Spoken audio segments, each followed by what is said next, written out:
I don't want to make you pay for anything more than you've already made me pay for. Well, this is a yearly thing anyway. It is. So literally, man. So I got CJ in the house tonight. Welcome. Good Welcome. evening. Good evening. Welcome. Happy Friday. Happy Friday. Mhm. Friday God, it's already 9th. Thank goodness. It's already Whew. January 9th, 2026. I feel like the holidays just gone. It did. Yeah. Gone. I know. I feel like I finally am appreciating all of the seasons, like as of about last year. It's like the first time in my life I've ever been like, yeah, I want this to end. And it's a good start. And you can be like, I can be outside and it's not hell. Well, like this week we actually had 47 degrees. Just yesterday I had the windows open, the heat was off. Come on. Seriously, we were like, we got to switch the air in the house. That's amazing. Now, this is amazing. Milwaukee, right? It's north of Milwaukee, West Bend. So yeah, between Milwaukee and Green Bay. Okay. Yeah. Have you lived there your whole life? No, I've only lived here since 2018. I grew up in northern Illinois in Buffalo Grove. I was born in Chicago, and then I was in Buffalo Grove until second grade, and then I moved up to Spring Grove. And then from I was in Spring Grove until I went to college, and then in college I moved up to De Pere, which is essentially just south of Green Bay, and then lived up in Green Bay / De Pere until 2010, and then we moved back to this area. Yeah. Okay, so you were closer to Kevin for a long time, Kevin and Carrie and everybody else. So yep, we used to do all kinds of stuff together, and it was that was like how we did Squeezebox Comedy and a whole bunch of the like full band stuff. I would go over there like 4 or 5 days a week. Yeah. Yeah, remind my audience what that was. It was a skit comedy, right? It was like improv. Yeah, it was improv. It was completely improvised. So what we would do, like the only things that wouldn't be improvised is every once in a while, Kevin and I would basically be like, we want to start the show. That's a hell of a way to start a show. Do that before the show. You can do it during. I mean, there's shock value, but you start the show and you do something that might be a little bit rehearsed. So like a full song. I would play drums, which was an electronic kit that I could then change whatever the setting was, and I had like customized like this sounds like more of the Red Hot Chili Peppers, this sounds like a regular alternative group, this sounds like heavy metal. And then Kevin would play a MIDI accordion, which was amazing. Absolute best instrument, could play multiple instruments at the same time because he'd have, like the kind of, he could play like an upright bass with his left hand and then like piano or lead guitar with his right, and he could do all kinds of other stuff. The only instrument that it couldn't do was accordion, and then Craig, the electric accordion couldn't do accordion. The MIDI one could not do it. And then Craig Knitt would then do the harmonica, and he's an amazing harmonica player, and we would improvise the whole thing, as well as we also had Tucker Diedrich, who's a stand-up comedian and improviser, who would also be there for most of it with us. We also had Maggie Durnell, Sean Yan, a couple of other people would join us with these things, and we would traveled. The idea was like bring a full band improv show, and we would play, full band stuff. One of our favorite games was called Blues Translator. Mm-hmm. So what it was I would play the drums. Obviously, Kevin would play the accordion and Craig would play the harmonica, but he would be this super bluesy guy who couldn't speak any language other than blues. Mm-hmm. And so he would and I'd be like, there's a fire going on my bones. And then we would translate a whole song in this musical way. It was so fun. And those were still in the days where you could do up to like a 3-hour show and no one was angry, like the people performing as well as the people watching, which is not a thing you can do anymore, but we could up until just no tolerance for that length of a show? No, there's just no tolerance for it. And I think that there was much more of a continuation of we're here for the night, kind of like, it's a polka party, there's a dance, there's entertainment. And the thing is, with like an improv show or a live band full improv show, you could do whatever, and you could play along with whatever the audience was into. And it was so fun. I mean, we played wineries, we played breweries, we played like a lot of What was your radius? Like, how far did you guys travel?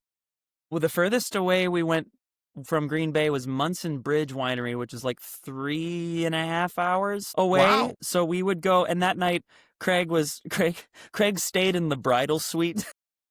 What? We drove home. Oh, Tony Mayer was there too. So Kevin and I drove in his Jeep with all the stuff over there, and we got there, and then we did the whole show. Absolutely killed. And then they're like, well, if you want to stay in the bridal suite, which is like had like a massive bed. It was like a house on the winery's premises with like this huge shower bathroom. And Craig's like, "This will suit me." We're like, "Well, have fun, buddy." He stayed the night, and the rest of us went home that night. But it was great because the whole ride home, we listened to the radio show version of not Orson Welles, but it was a musical version of War of the Worlds. Man, it's good. And we listened to that the whole way home. And then when we got back to Kevin's, we all just hung out outside and just kept listening to it. The chances of anything coming from Mars are 1,000,000 to 1. He said it's just ridiculous. It's absolutely insane. So how many years did you guys do it, do you think? Like we only did that for 15, 16, like 2 years. It was a very intense 2 years. Also, the only thing that Kevin has ever done live outside of like playing in wedding band. Yeah. It was like the only project that he was like, and we did that. I don't know why, you'd have to ask him, but it was fun. It was a very good time and very short. Like, it wasn't short-lived because it like fizzled out or failed. We were just like, yeah, it's enough. Yeah, you guys had the fun that you wanted to, right? Like you had the experience you wanted to from it. Mm-hmm. It's kind of like, I always come back to that with anybody I talk to specifically. Like, sometimes you beat a dead horse with something, and it's really the jump the shark thing, right? You get right back to happy days, and it's like, dude, you kind of know when something's dying, and you can feel it. You should leave on a really high note. You know, it's like TV series that, you know, the main character leaves or whatever. Then, like, you know what? Pay them the extra salary, do a 5 or 6 episode wrap up, and just finish it. Yeah. But like, for whatever reason, the corporate folks want to like extend this thing forever. They want to milk it for every penny they can out of it. And it's like, well, how about just the art, right? How about just the art? Let's not cheapen this. Let's like finish the story and give the audience like a good you know. I often think that's good. That luckily, but I often think about Firefly, right? There's this reminiscence and this nostalgia for Firefly, and you're like, oh, you know, between that and what's the movie they did for Serenity afterwards, like between those two pieces of IP and property, people just like, they got to come back and do it. Number one, it's been so long, you'd never get it. You'd never get the chemistry again. You just wouldn't. But number two, one of the reasons there's so much nostalgia for it is that it didn't keep going. It was tight. Yeah. That first season out of the gate was great. So it's almost like if they had gone 4, 5, 7 seasons, would it have you felt the same way about it? I don't know. I think so. I don't know. You know, there could have been some hits, but it's like they nailed it. Yeah. On the first try. I mean, Joss Whedon. I mean, his stuff is just, I mean, what is it? The musical he did with Nathan Fillion and Neil Patrick Harris. Yes. Dr. Demento. Demento's, or not the Dr. Demento. Yeah, I know what you. Horror. It's the musical. It's not Dr. Weird Al's mentor. That's Dr. it. Yes. Horrible. Dr. Horrible's like musical show, whatever it was. I loved that one too. I just like seeing Nathan Fillion. I don't care what it is. Yeah, really he's fantastic. He is. That charisma is super. But I agree. It's like what I found is that there's so much about having no choice but to continue in time, like that experience that you then eventually start to realize what lines you're holding on to that you haven't addressed in a long time, right? Like, oh my gosh, it's been so long since I've even considered that this might be dead. It's been 2 years. Like, okay, I should probably think about, should I end it or should I just end it now and then see if maybe there's some kind of an improvement? If there's something that I can do that actually is going to push the envelope and bring it to the next level. Otherwise, why use the time? I mean, it's just going to drain you. It's a lot of work, especially doing something live. Yeah.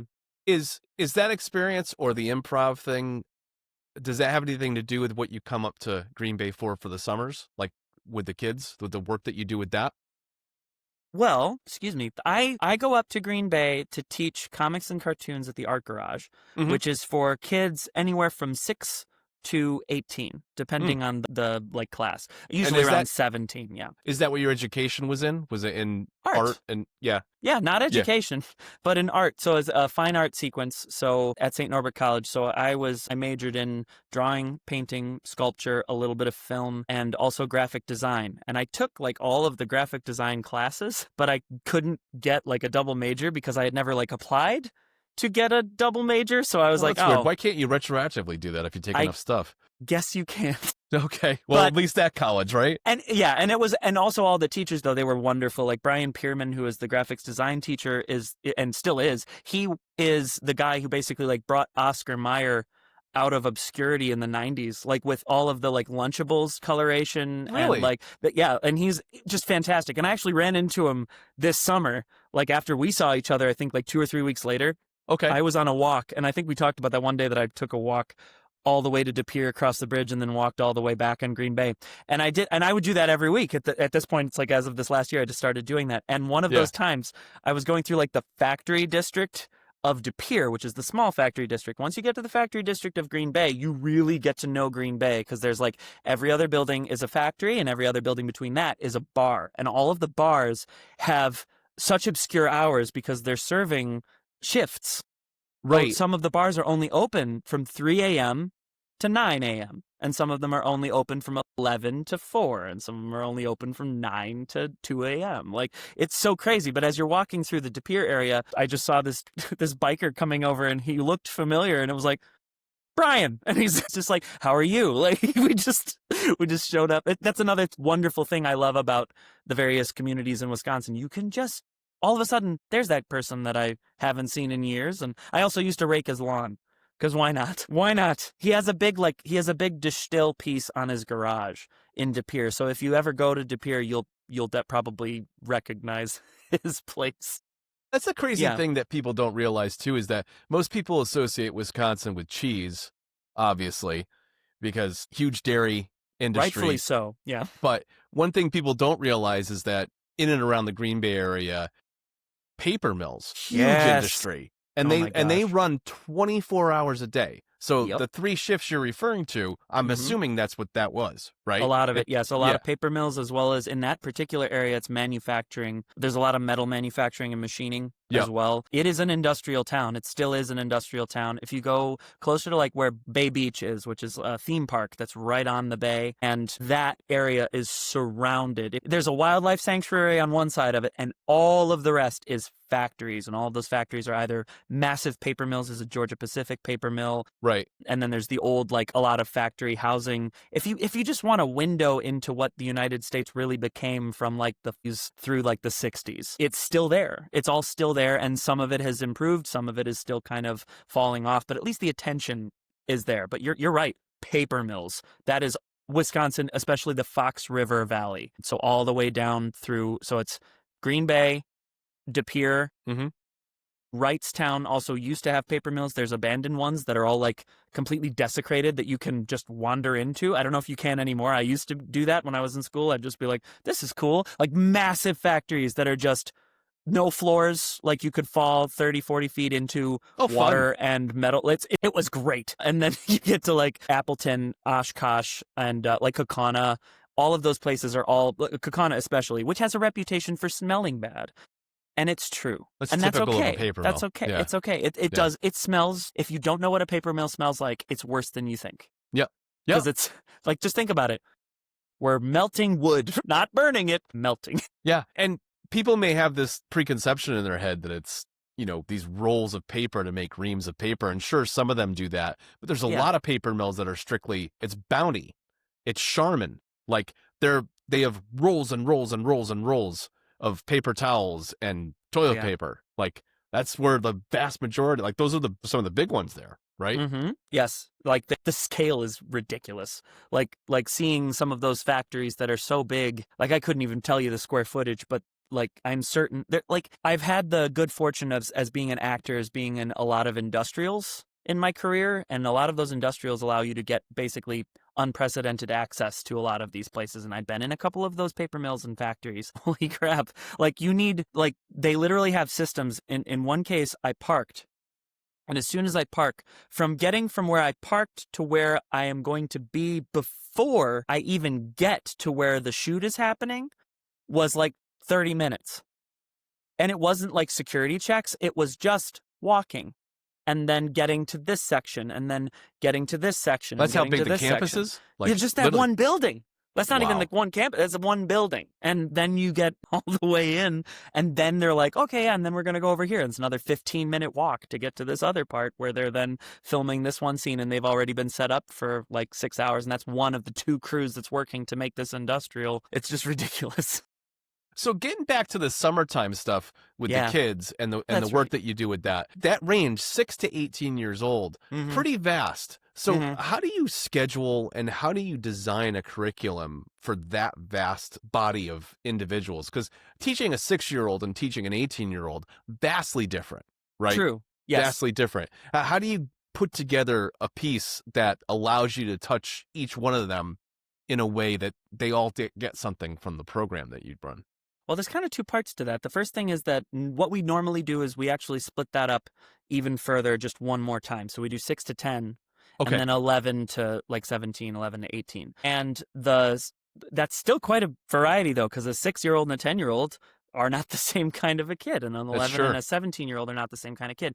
But the way that I teach, I think, solves both problems, whether they were all in the same group or they weren't. The difference that I find is that a 6 to 10-year-old is going to be much more energetic, much more involved in whatever it is, but they might not necessarily be able to fully comprehend whatever it is that you might be saying, and that's okay. So you kind of have to start very simple and then build up. What I do for every group is basically very little group stuff. If we do group stuff, it's for fun, purely for fun. And if there's any kind of an educational quality to it, which there always will be, it'll be more subliminal. It'll be more like, I'm going to sneak this in and I'm going to exercise this without you knowing that that's what I'm exercising. Well, inherently, it's during the summer. So what you're trying to do is entertain these kids, but you also don't want to make them feel like they're going back to school again either. Yeah, because it's like, I'm also here. I don't want to be, I don't want to be doing that. I want us to all actually have fun and hopefully make it so that they're not, because the moment that you make whatever it is that you're doing that you have this excitement for and this enthusiasm for, as soon as you make it into work, you've ruined it.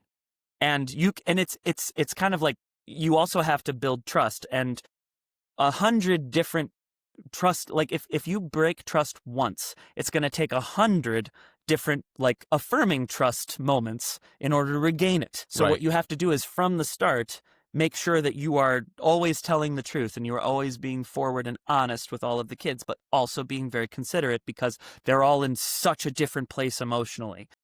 And when you go from like art school to teaching little kids, and not like art school in terms of art education, but like full on, artist critiques, which is the best possible breeding ground for an artist or creative of any type, is a real art school where they just tear into you. It is so useful. You can't translate that directly to kids because it is going to destroy them, because it's very forward, and it's not necessarily mean, but it's objective, and objectivity is very hard to take unless you have the same understanding. So the way that I go about it is that, like with the little kids, I basically focus on each individual thing. Every one of the kids of all grades, I focus individually on making sure that they understand there is no comparison between you and anyone else. There is only a comparison between you and yourself yesterday, or you and yourself an hour ago. That's it. Because the thing that I want them to get is the sense of discernment that they always have value, and that their value always increases so long as they're trying, and so long as they're continuing to not give up and to try and, foster that interest in themselves and in what they can do. And their value add is unique to them, right? Yes. Like whatever artistic value add they have is very unique to the individual. So that's a remarkable stance to take, considering the standard education system kind of, pigeonholes everybody into a classroom where 20 to 24 kids are expected to learn all the same way. And I find that really refreshing that you approach it that way. That's really, really cool. I find it a lot more straightforward too, because then it solves a lot of the problems. But also I have a different, the other thing is that I've built up a good relationship with the art garage because I also kind of started this program, not the Okay. summer art workshops, but Yeah. because those had already been going on. But in terms of the comics and cartoons program that exists, because this was my 11th year doing that. Wow. I did it the first year as soon as I had graduated from college. It was 2 weeks later, 3 weeks later, I was doing it at the and it was I was so lucky to get anything right off, especially like an art job out of art school. It was just not something that I was really expecting. And I got to do that, and it was absolute chaos. And it wasn't so much chaos because of like my classroom management skills or anything. It was because I had 23 kids. And the teacher before me, I still don't know who they were, but it was a painting teacher who wouldn't clean up anything. So everything was wet and covered in paint, like all of these tables and like all of all of everything, all the palettes, all the brushes. They'd just be like, "I'm done," and then they'd leave. I mean, think about the materials that were destroyed and ruined in that process. Believe me, that teacher alone probably ruined quite a bit. And I still don't know why that ended up happening. I just know that I was the one who then realized, I was like, I have to come in an hour early every single day just to clean up, because it's going to take me 40 minutes at least just to get all this clean. And then I have 23 kids, and I had to kind of learn on the fly. And I know that I made so many mistakes because I know there were so many moments where I was like, why can't you just try this? Like I didn't have all of the education that I've really taken most of that from my wife, Allison, because she actually just got certified as a national boards teacher, which means she's rated as one of the best teachers in the country. Fantastic. So and I just always listen to her, because she just has such good ideas. And if you're stumped, or even if you're like, am I doing this right, reviewing it with her, number one, affirming when you get the right thing, when she's like, that's a great idea. But also when she has another idea, it's like, I have never even considered that. One of the things that I've done the last 2 years is, like on the whiteboard, breaking everything down into 20-minute increments at the least, breaking it all down, because I used to just go, and it was like, no, actually, show the kids. Show them what they're going to be doing, and have games on there. Have one of the games I just randomly invented this year was called Quick Draw, because I had the idea of like a cowboy kind of Western, like draw. And what it is that you start with 1 minute, and it's we have a minute to draw, and then you start with something a little bit more complex, and everybody just like has a sheet of paper and a pencil, and you go, all right, you have 1 minute to draw an airplane taking off. And then everybody has 1 minute and 60 seconds. Then everyone's like, yeah, all right. And then you're like, okay. And then you do another one and another one. And then you go, all right, we have 30 seconds now. 30 seconds to draw. And then you do another thing. And then you do another thing. And then you go 15 seconds. And you don't have to have it. You can do whatever. You can do 12 seconds. And then you go down to 7 seconds or 5 seconds. And eventually you get down to 1 second. And the whole point is that you get to, yet again, subliminally, you kind of train the kids to laugh at the goofiness of the fact that it's so hard to draw these things when you have all the time in the world. So why are you worrying about it so much, especially when you make it into a game? And then you make it into this game where they then are just hurrying. It's like, and my favorite one is 1 second to draw a person. And everyone naturally is like stickman, right? Like classic stickman. And they can do it. And when they don't do it, it's hilarious. And we'll show, like, I'll be like, show it. And then they'll be like, and everyone will be like, oh my God, that's so incredibly ridiculous. What's amazing is what you're doing is really subliminally teaching them to gesture. Yes. And the kids don't even realize what you're doing. They see it as a game, and they're learning to be loose. They're learning to walk away from their preconceptions, stop editing as they put pencil to paper, or whatever medium they're using, and just flow. Just allow it to flow out of them. And that's like 3/4 of art. It's just letting go and it's just hard. Creating. It's hard when you don't have any kind of a necessarily like a understood desire that that's something that you want to do, or an experience that that's what you want to do. And actually, that's exactly how I start every class, especially the first day. And every other class, I say that the first 20 minutes are gesture drawing. So whenever each kid comes in, instead of being like, all right, class, as they come in, one at a time, I go, all right, the first thing you're going to do is you're going to get up. You're going to go to this table where I have all the supplies, because then I also basically teach them like the responsibility of your own supplies. Go and grab a sheet of paper, a pencil, an eraser, a ruler, and then you bring that all back to your spot. And then I want you to do something called gesture drawing. Gesture drawing means you're going to draw whatever comes to mind. Is there something you like to draw? Great, draw it. If there's something that you don't know if you can draw, try it. Is there something that you're like, you don't have any idea of what to draw? Okay, just start drawing shapes or start filling in something, start doodling. Is there something around the room that you find interesting? There's a fire extinguisher over there. Look at how those like kind of lights hang from the ceiling. Is I-beam, like, because we're in an old factory, there's like an I-beam that goes up there, and this was an old factory. What would it have looked like in here? What did they make in here? What if they made like shoes? What did the shoes look like? What is it? Right. Just do some, figure out how to attach these shapes together. All I need you to do is draw something. The only way you will do it, I guess, incorrectly is by not drawing anything. So draw something, put something on paper, and they always do, because that starting point is accessible. And because it's so not easy to do, but it's easy to be convinced, which is really what I'm starting with. I'm like, as long as I can convince you that this is something that you are capable of, I can convince you that of everything else, which is all true. I can convince you that you can do this, because as soon as you know that it is a possibility, it is attainable. But as long as you're saying I can't do it, you're right. Yeah. So I have to stop you from saying that and thinking that.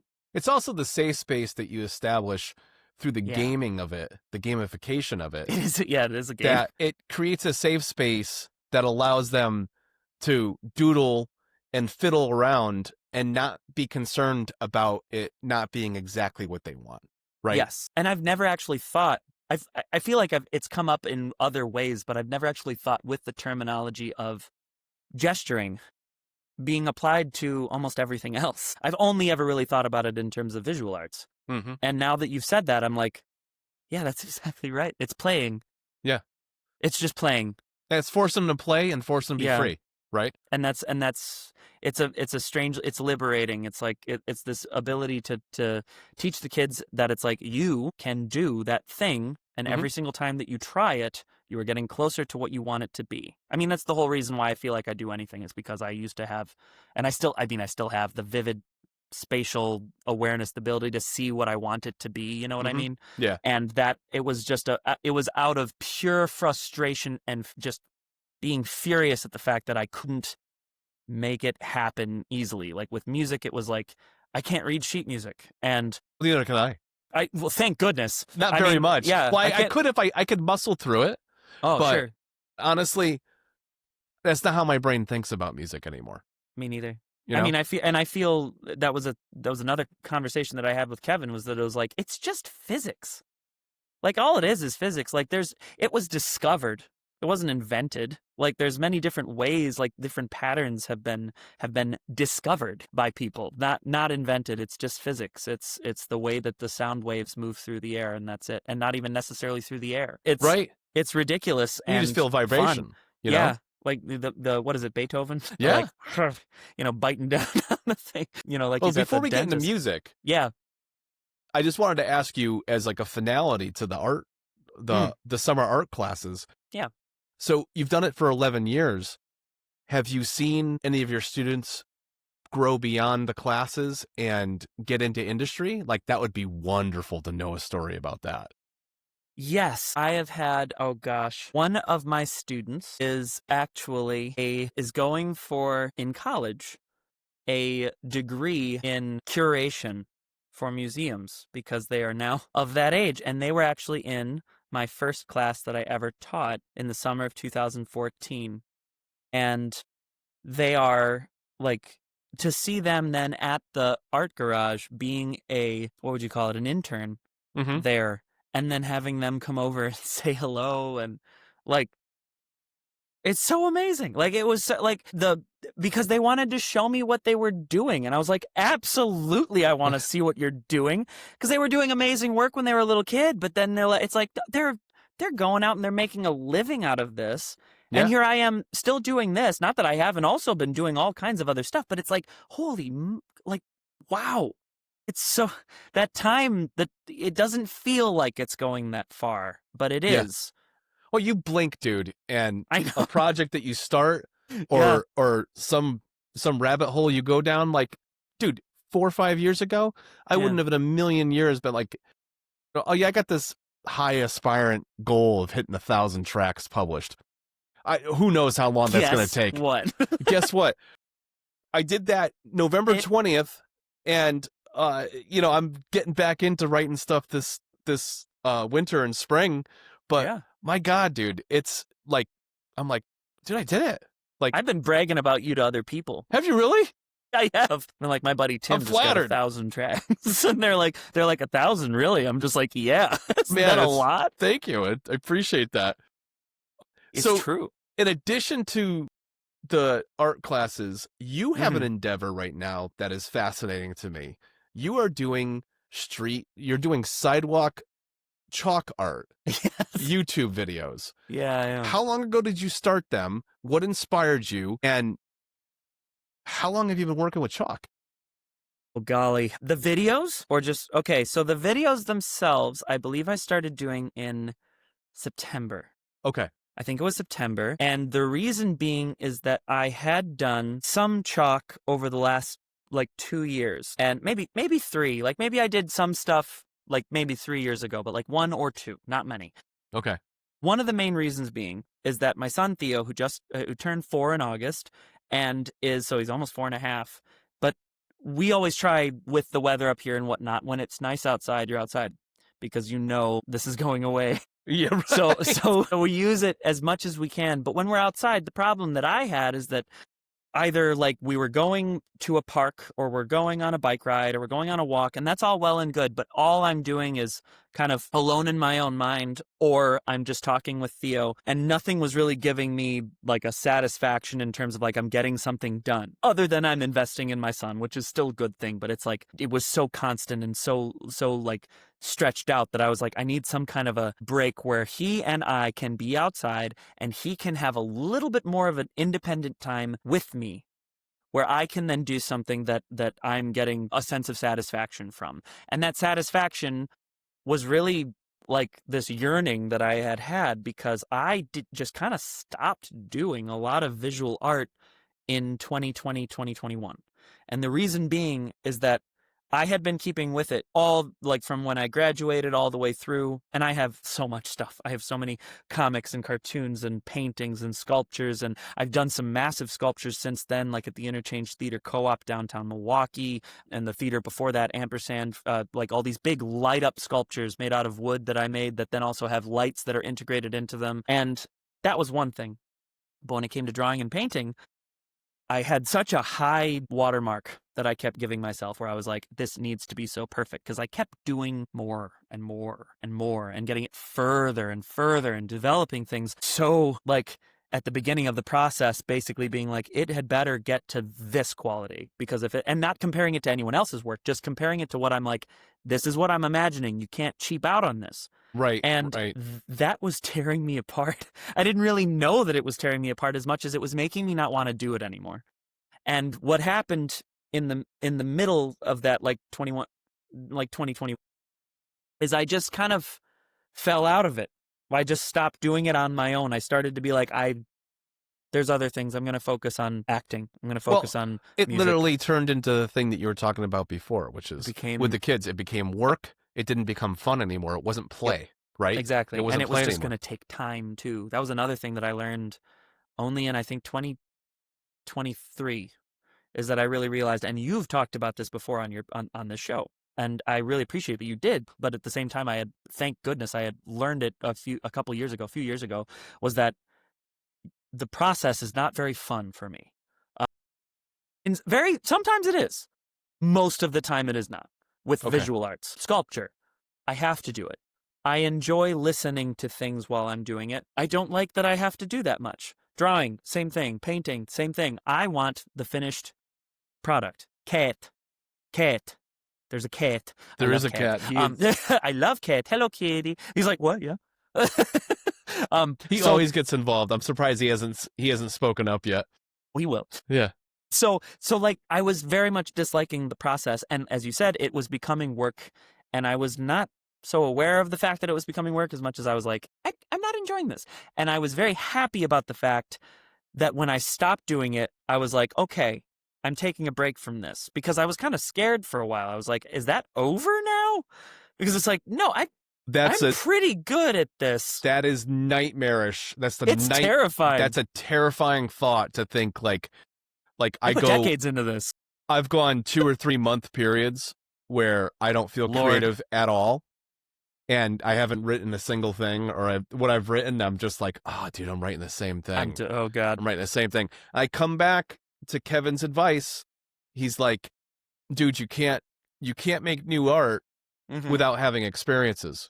Go out into the world and have experiences. So that's like you take a vacation somewhere. You go to the beach, you take an 8-mile walk. Yeah. You go to a theme park or amusement park or something and ride a couple roller coasters that are just off the chain. You know what I mean? Like anything, something just to invigorate you with a new experience, new perspective on the world and the art in general, and just sit down. But there is something to be said also about just sitting down and doing the reps, like I've talked about before. You know, the discipline of showing up. Like 3/4 of the good stuff that I feel is good stuff that I've made that comes out of me is just by sitting down here. And which is all this is right in front of me, by the way. This is where I record and everything else. Like, this is my full on studio. I've got my 2 monitors like screaming at me from right here. And there's been mornings where I haven't even turned on consciousness, right? Like I've got my coffee sitting over here. The caffeine hasn't kicked in. I'm like half asleep. Although I've got to say, in the last 3 or 4 months, I have this like crazy, annoyingly delicious habit of getting up at like 5:30 in the morning now. And you did. Like 5 minutes into getting up, I'm like, all right, let's go. Let's do it. And I'm like, how is this possible? And like that happened today. And I went to bed at like midnight. Like I guess I'm I'm that old man now that gets up early in the morning and doesn't sleep very much.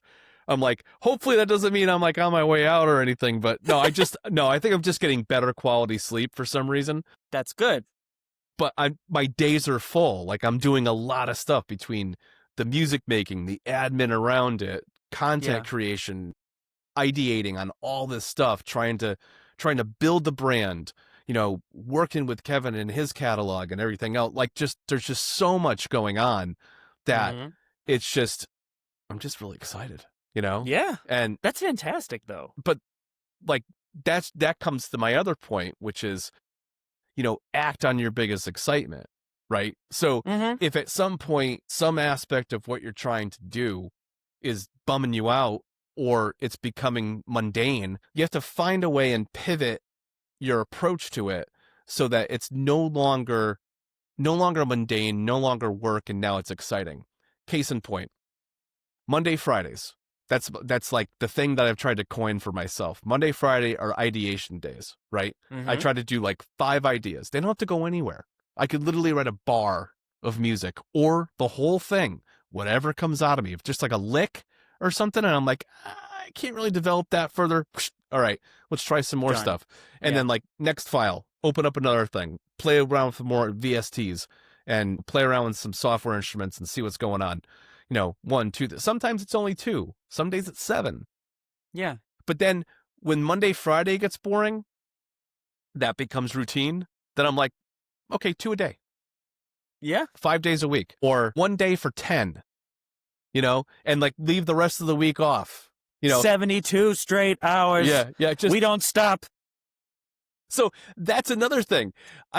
There was a point where I published last year. The only way I got to 275. Last year, I published a whole bunch of stuff up to like June, July, and I hit a brick wall. I was like, I don't know what genre to start. I'm starting to bleed genres into each other. Like, dude, it's a lot. When you're everything's ska. Oh yeah, it's like I haven't done that yet. I'll have to do that. Yeah, I'll have to do that. But like things are bleeding together or whatever. So I just said, you know what? I'm not going to finish anything for like a month and a half. I'm just going to create ideas and let them go as far as I can take them. And then when they no longer excite me, put it aside and then just categorize it. Like, what does that sound like the most? That sounds like some kind of mixed electronica. That sounds like lo-fi. That sounds like orchestral. That sounds like metal. That sounds like horror, right? Yeah. That sounds like cyberpunk. And I would just put it into these buckets. And then 6-7 weeks into it, like July, August, I went back. I'm like, okay, for a week, now you're going to look at those folders and see what's garbage and what you can actually finish. Mm-hmm. So I went into one and I'm like, wow, there's like 15 tracks here. 15 tracks I think I could do something with this folder. And there's like 4. Maybe I can come up with 2 more, make an EP out of it. Because I always do things in compilations, because the way I host things on my website is so that people can look at an album and be like, oh, that's harp music. You know, oh, that's orchestral stuff. That's like action orchestral stuff. Oh, that's meditation. You know, that way they can look at the batch and they know when they're looking at the whole thing, they're not, it's hard enough to see, to look through. Categorization is tough. Yeah. It's hard enough. Very hard. It's hard enough to go through a royalty-free music composer's catalog to try to find the right thing, let alone have to sort through like compilation after compilation of a mixed bag. You know what I mean? So I feel like that was like a service that's a value add to my audience. I want to make sure that they can navigate it easier. The whole website is like, everything's meta tagged. You can go to one of the page with the tags. Like, the developer that made my website did it such that it rips all the tags from my MP3s. And then you can just literally go on this page that has an alphabetized list of like the tags, and it's like spooky. All right, click that. Anything that has spooky in it will show up in the search algorithm, right? Or if it's like dry or like just weird Crunchy adjectives, you know. More often than not, I've had people come back to me and be like, man, that's kind of what that sounds like, you know. that's an apt description, you know. Wet. You're like, yeah. sounds wet. That's not one that I don't use. I think that's actually one of them. Let me see. I'm gonna look at it right now. I'm gonna look at it right now. I can see that being a reasonable one. Just like, that does sound wet. Sounds like rain music. I use wet. I may not have. I don't know. It's no, like I have weird Western, and then whimsical. No wet. But we'll have to do that. Johnny Carson, now our Tim Coolidge's coming on the show tonight. He's bringing up some wet music. Yeah. It sounds like you were on. Sounds like you were on stage and you had an accident. You know. That's the whole show. No, and I agree. It's categorization is very tough. I find it always very hard. And the same thing, like speaking of like the chalk stuff, I was like, okay, one of my drawings is of an octopus that is also the Pope. Octopope. How do you categorize that? Religious sea life? What do you do? I don't know. Great. How do you spread that around? I have no idea. I was like, I think it's just the absurdity of it. Did you have to shut it down because of the winter, or are you finding ways to still do it? I had to shut down chalk because there are ways to do it, but none of them felt good. Okay. Kind of coming into the same, like the main one, I was like, well, I have concrete floor in my basement, and I could do the lighting and I could do whatever, but it's in my basement. Like, it's not going to look the same. I don't think it's going to feel the same. I didn't think that it was going to be exciting, and I'd just probably like shop vac all of it up, and I'm like, that's Did you try it? Did you actually try it? I set up a space. I looked at it, and that was enough for me to be like, no. What I'm doing instead is right now I'm investing in re-editing all of the videos that I've already made into shorts, because YouTube doesn't care about full-length videos anymore, so they're just doing shorts. And that's brought a lot of people into the page for CJ's drawings. So that's great. I'm like, okay, like the first one got 1,500 views within 24 hours. The second one got 2,500 views. I put out a third one today, and it's at like 500 right now or something like that. So I'm like, okay, like that's not nothing. That's good. I mean, anyone who sees it that then might be like, this is cool. That would be it. The weird part is that I used to hate chalk. Really? Even up to September, I used to hate chalk. Because think about it. It's just even worse dry pastel, because this chalkiness itself is a very evocative feeling, and I've never had any excitement or liking of that. I've worked with it. I've done chalk. I've done dry pastel. I've done it hundreds of times, but it never was satisfying. And kind of to loop back to what I was saying before, is that I was hating the process. I was freaking myself out about the fact that I wanted to up the ante and increase the quality all the time because I knew what I was capable of. And if I would always reach for that impossible thing, I would go further than I thought that I was capable of, right? Like I was like, I was like, okay, good, I could do it. But because I then stopped doing it, and then the only time that I would then draw all year was in the summer at the art garage with the kids. And every single year I would reaffirm that I can draw anything. And I only know that I can draw anything is because I was taught to draw anything by John Gordon at St. Norbert College, who passed away last year, I believe. Okay. And he was the guy who, when he was, I think, 16, drew the Green Bay Packers logo. That is him. He taught me how to draw, and he was hard. He was a tough guy, but I mean, he wasn't trying to be mean. Yet again, he was that art teacher who was just so purely objective that if you weren't ready for his instruction from day one, before you even knew him, you were kind of screwed. So day one, I'm sitting in class. There's like 13 of us, I think, 11 of us, all on our own drawing tables. He walks in, and the first thing he says to us is, the first and only thing that you need to know is that all of you need to forget everything you know about drawing because you're not doing it right. And I just said, done. And three people's had a really hard time with that. Three, because they were bawling. Like they were like, I'm sure they were told they were really good. Mm-hmm.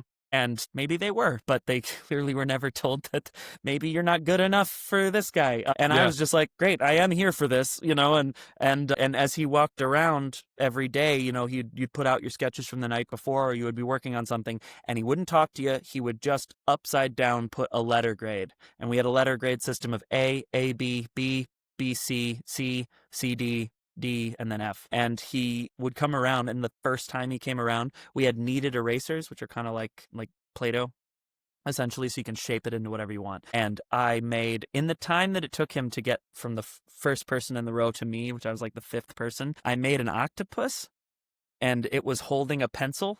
And then I just put a little note next to it. It said, Professor Gordon as an octopus. And I just put it at the end so that he would have to look at it before he looked at my drawing. And so he looked at it, and I loved it because I just kept drawing. And then he got to me, and I was like, and he just looked at my drawing. Then he looked at the thing, he read it and went, and then gave me like a C. And I was like, I was so happy because it's like, I made him laugh. And then we became fast friends from there. And he was always still very honest with me, still very objective with me, but exactly what you want, I feel, in any kind of a creative partnership, whether it be teacher, student, or partners, or client and creative, whatever it might be. Honesty, objective honesty. What do you not like? What do you like? Tell me what it is.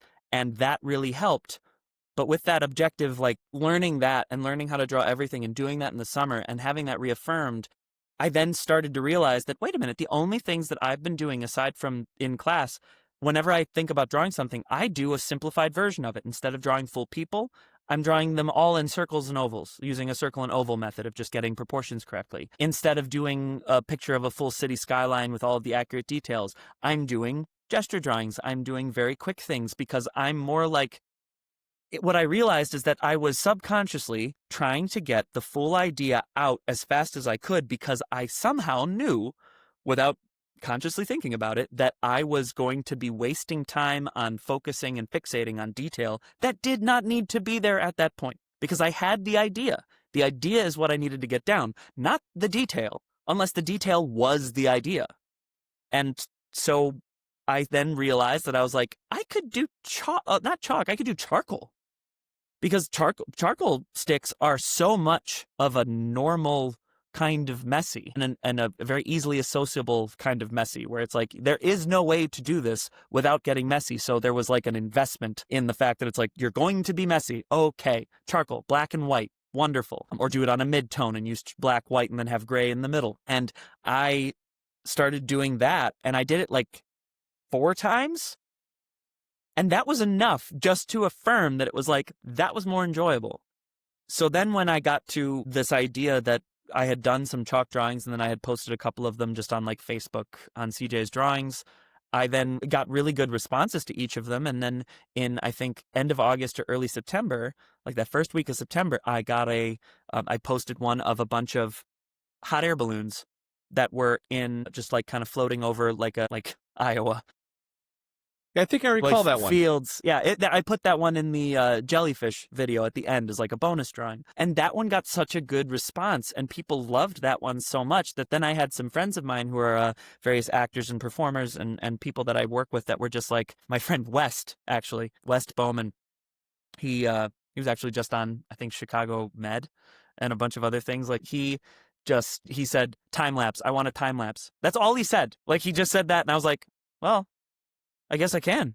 Like I have a camera for that now. I have something that I can, and I did, and that was the Dragonfly, and I did that one that day, and I was like, well, I do have all this music. I have like 80 some pieces that I've written since the beginning of the pandemic that haven't been released. I was like, I have plenty of just ammunition to be able to put out there that will fit. Like I'm sure I have something that'll fit, and if I don't have something that'll fit, as I kept going with them, I have other songs that I can write. Like, what does this need? What does this feel?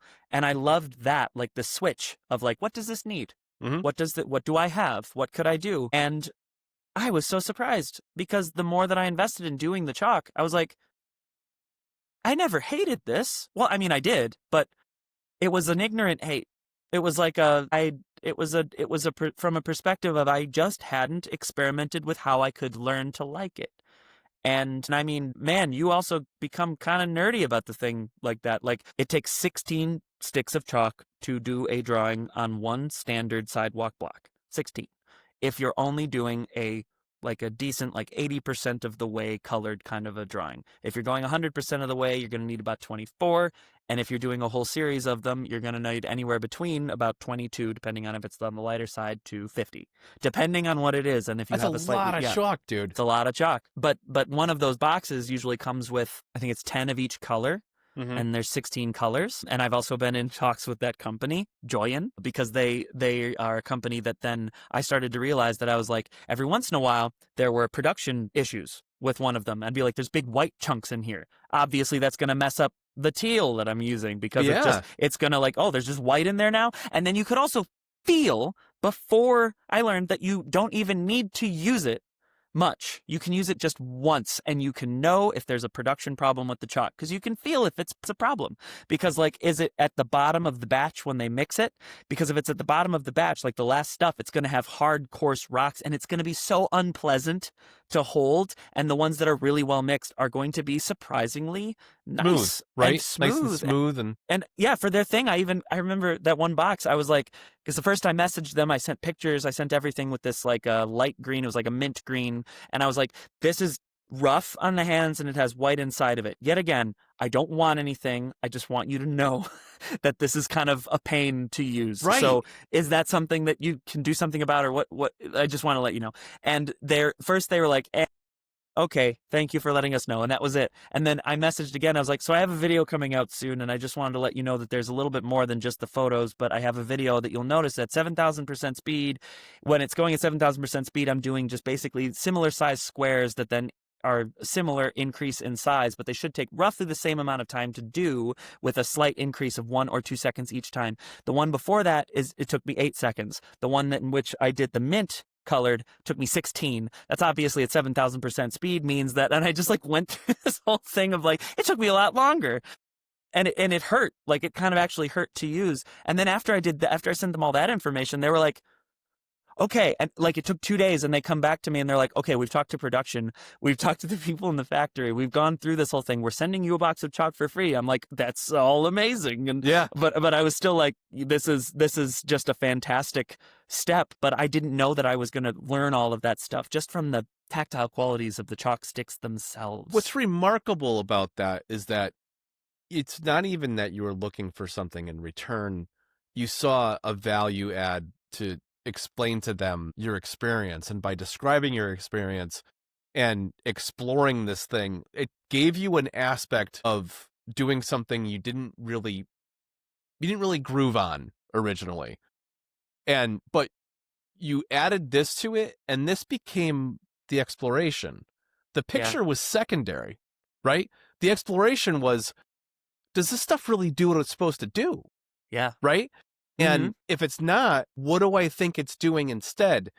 And that kind of feedback, I'm sure nobody at that manufacturing facility thought to think of this in this aspect.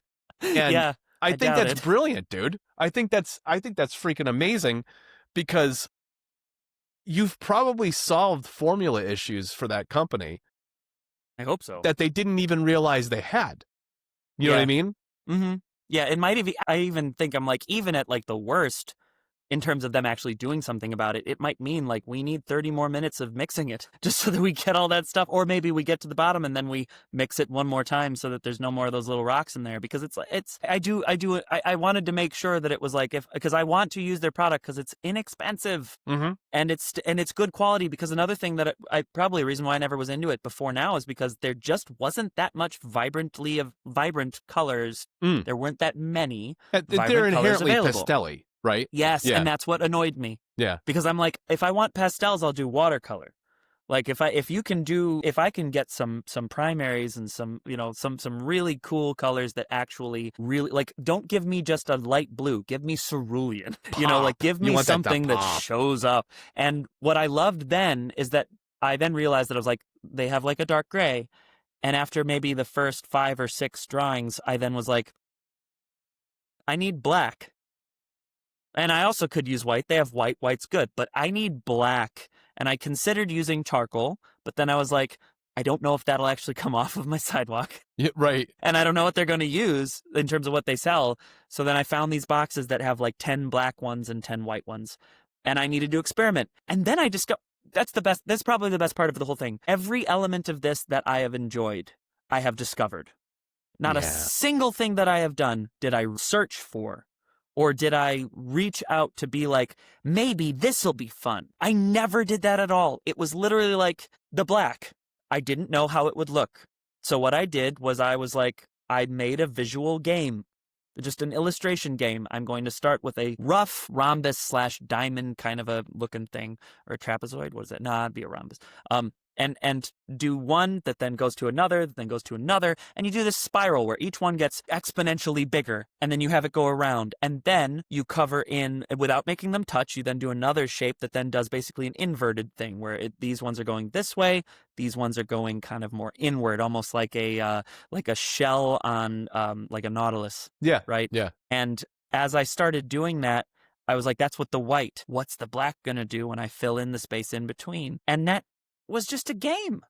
And it felt so cool because when you're that close to it, it is so different. It's like being on the field in the game versus being in the stands. Yeah, because it's great being in this. Right. It's great being an observer, but being in it is so different. And I even started editing that way. There's one I think I called a delicious game, which was another game that I had created where I was like, this then shifts to this, then shifts to this, and then we mirror it on the other side, and then we do these and I just created a visual game, and I just kept following the game. I just set up very simple rules, and then the game became fun. It was a game, what was it? A game that I created on my own with rules that I came up with, and I won anyway. And you win no matter what, because you're doing this cool thing that then just has very simple rules, very simple, ways of making decisions. And then at the end, you just put it to music and you give it some cool, zooms and camera moves to include the focus. And the one with the delicious game, which kind of looks like watermelon. Yeah. It looks watermelon-y. That was the first one I ever consciously was like, I'm going to edit this to make it feel like what it was like drawing it. Because that is a feeling that is so cool, especially when it started to get darker earlier.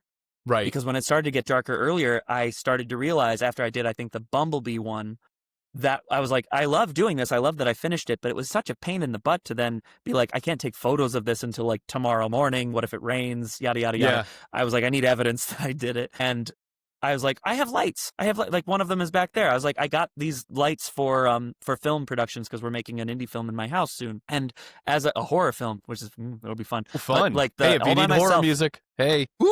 you know who makes scary stuff. I do. I have connections. Yeah. And the way that I started thinking about it was I was like, I actually don't have to stop ever, do I? The weather's the only thing that can stop me. So because it was dark, I then just was like, let's just put a light here and put a light here, put them on buckets, and then just keep going. And what I learned is that when you're out there too, people are drawn to you.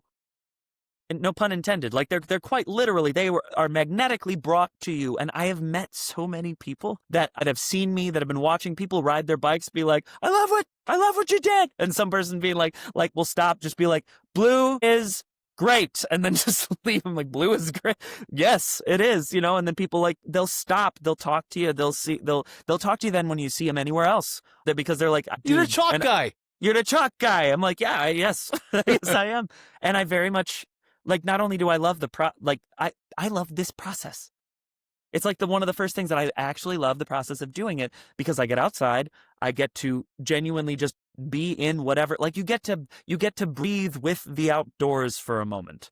It's not a controlled situation. And also I like the fact that you have to include all of the factors of, is it going to rain soon? What's going on in town? Is there something that people are going to be driving by and walking down by me, because I'm pretty close to downtown in West Bend, and all these things, you have to factor all of that in before you even start doing one of these. Or do I even have enough time? Or where does Theo need to be today? Or is Theo even here? And all of that stuff ends up becoming a very fun, simple equation that's I only have 2 hours. What can I do in 2 hours? Right. Or I have no idea. Okay, good. What should I do? I'll do an ice cream cone. I'll do a dragon today. I'll do what, my favorite one's probably the tennis ball, though. The last one was I did. Phenomenal. Because it was fuzzy. It looked fuzzy. That was the easiest one. Doesn't matter. Literally the easiest one. I know. It was. It was effective. It was totally effective. Was totally effective. I can tell you. I used a flaw. I can tell you, listening to this, you've come 360, and the teacher's become the student, because you literally had to do the same thing for yourself that you did for your students in the summer courses. You had to force your hand and make it an adventure in order for you to enjoy that. You've literally did that. And you found a path to do something that kept you outside, kept you creative, a medium that you're like, meh, not great. I'm not really into this. But now suddenly there's a science portion to it that gave you the impetus to keep moving forward. Or the battle with light, or what's like you said with the scheduling, all that other stuff gamified it and made it exciting for you, and then you infused it into the actual art that you did. So I never thought about it that way. That's exactly what I do to make sure that I keep creating no matter what, because it's real easy to sit down to this stuff and write the same freaking song over and over and over again, right? Mm-hmm. Yeah. That's why I splurge and buy new VSTs. That's why I, go and take a weekend trip somewhere, or take a long walk, or whatever. Anything to shift and kind of kind of mold and shift and squish your psyche a little bit. Yeah. Sculpt it around a little bit. I should show you. Let's see. Well, I got to share this with you. Hold on a second. Yes. Whatever it is. I don't even know what it is. I'm not going to be able to hear you for a second, but hold on. Well, Tim will. That's one I've done. That's cool. That's all charcoal. Graphite? It's charcoal. Very nice. I like that. Who is it? Actually, that's actually the best. That's the best one I've ever framed, I think. Who is that? An old friend from Connecticut. I don't even know if she knows that I did that of her, but it was a black and white that it was on her Facebook page. And she was actually one of my art teachers at one point from a side class. Nina Goodall, I think her last. Nina Goodall. She had a different last name. I think that's her current name. I really like the framing. Those are from IKEA. The frames. Well, I'm not talking about the frame. I'm talking about the way that you did it with the framing of the face, and the fact that the face takes up the entire image. I very much enjoy that kind of a thing where it's it's closer than you think. You know what I mean? I love those kinds of pieces of art where it's either dialed way back further than you would think, or dialed way more in than you would think. And it's a perspective shift. It's kind of every once in a while in my house, especially with my son Theo, I very much enjoy trying to follow him around to when he goes to some place and then he's just happily working at that spot. If I'm having a weird day, which is most of the time, I'll just try and sit down and get to his eye level of wherever he is, so that I can just see From his what the perspective, right? yeah, what does the house look like? What is the weather like from down here? What does the lighting look like from down here? Because it brings every, first off, it makes you think much more about your own childhood and how that was how you lived, but you don't usually think about it until you get back into that perspective. But also then it allows me to hopefully, be able to engage even more effectively. And yeah, it's like one thing to kind of go back to the chalk thing, because you were saying about how it's like you kind of going into discovering it anew and doing, one of the two things. Chalk I liked because it was scalable and inexpensive. And the second thing, that I didn't have to keep it anywhere. The finished piece I did not, which is very apparently, as I've learned, beguiling to a great many people. They don't, not to necessarily say they don't understand it. I think it's just when you make something, or when you have the ability to make something, usually there's an assumption that you're making it so that you can keep it or that you can sell it or whatever the thing is. And I very much enjoy that they go away forever, and that the video and the photos exist forever, but the actual thing is it's like an gone. existential thing. You're making this crazy statement that like all things are, all things are impermanent, There's the impermanence of life and just what's your art about? Death. It's about death. I know it's bright, but it's death. It's like the sand mandalas from the Far East. You know what I mean? Like or India or whatever. Like I forget what culture does them. That sounds really ignorant right now. It's like a Zen garden. It's kind of like, like I know exactly what you're talking about though. No, it's the Buddhist ones. You know how they do the ones that are like a celebration of like the New Year or what some major event, and the whole purpose behind it is that it's impermanent. That it'll rain and it'll wash all this work away, and they literally sit there for hours and days and put this gorgeous mandala, piece together, and then it's impermanent. It's like the impermanence of life. You born, you have this experience, and you die.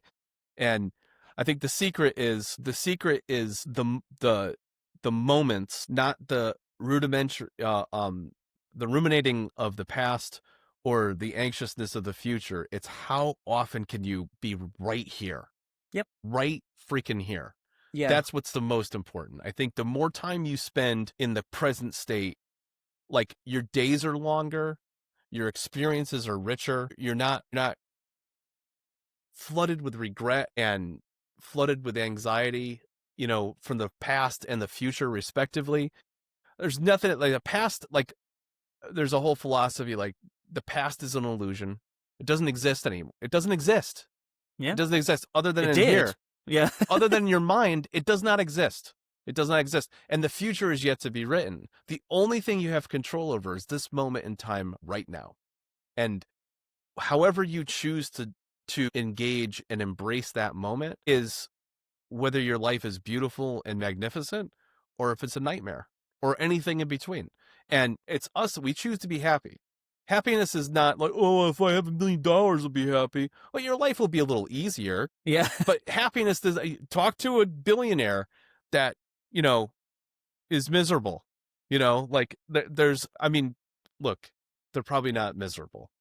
Okay. I was just about to say they're probably not miserable. But with money that, can buy happiness, not completely, but it can buy a certain level of it. But I'm sure it's a very lonely place. Think about having that level of wealth. That engenders a lot of risk to you, i.e. a lot of people are jealous and a lot of people would like to take what's yours. And so there's pros and cons to all that stuff. But the point being is I don't have that problem. I don't have that problem either. I don't either. Well, CJ, it's been great catching up with you, man. I think we talked about a lot of really cool stuff here. I think we haven't exhausted it. You should come on again. Yeah, we have more. And especially like, sometime in the spring, maybe when you've got a couple more of these videos under your belt and, the area's cleared up and the snow's melted and you and Theo are outside and you're actually getting some fresh air again. Because I know that's one of the reasons I moved to Florida anyway, was because I was just done with being a hermit and having a seasonal affective disorder. Fair. So, it's true. It's very like real. 300, it's like seasonal affective disorder and being miserable or 300 plus days of sunshine. Yeah, I think I'll take that. But what about 10-minute monsoons whenever. Not a problem. Not a That's problem. fine. You duck It's true. inside, you come back out. It's a little more humid, whatever. No. But I'm on a paddleboard. No. save me. Well, No. very cool. Thanks again, CJ, and we'll talk to you again real soon, all right? Thank you very much, Tim. I appreciate it. You got it. Cheers.